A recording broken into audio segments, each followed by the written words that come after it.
নারকেল ছাড়াতে বসে গেছি বন্ধু। তোমরা যদি আসতে তাহলে তো আমাকে নারকেলটা ছাড়াতে হতো না, তোমাদেরকে দিয়ে ছাড়ানো কুড়িয়ে নিতাম, নারকেলটাও কুড়িয়ে নিতাম, বুঝেছো? নারকেল কুড়িয়ে নিতাম, তারপর পুরটা বানাতাম। জানো তো পিঠে পায়েস খেতে, মানে পিঠে পাটিসাপটা, পুলি পিঠে, ভাজা পুলি, সন্দেশ তো পাওয়াই যায়, কালাকাঁদ বা মাখার সন্দেশ দিয়ে অনেকে পিঠে বানায়, কিন্তু ওটার থেকে নারকেলের স্বাদটাই কিন্তু আলাদা। নারকেল না হলে কিন্তু পিঠেতে মজা পায় না। যদিও আমি পিঠে খেতে অত ভালোবাসি না, মিষ্টি জিনিসটা অত আমি ভালো খাই না।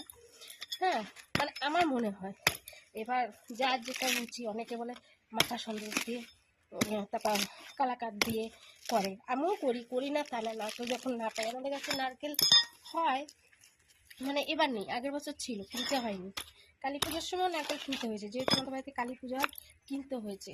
আর কদিন পরে কালীগুলো ঝুনো হবে, এবার পড়ে যাবে, তখন তো আর পিঠে পায়েস খাওয়ার সিজনটাই চলে যাবে। গরমে তো আর অত পিঠে পায়েস মানুষে খায় না।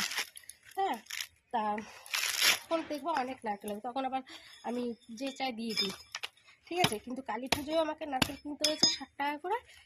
এই এই সাইজেরই নারকেল কিনে নিয়ে আসলাম, তো আগের ভিডিওতে তোমাদের দেখিয়েছি 50 টাকা করে। মানে এই নারকেলটা আমাদের গাছের, এটা গাছের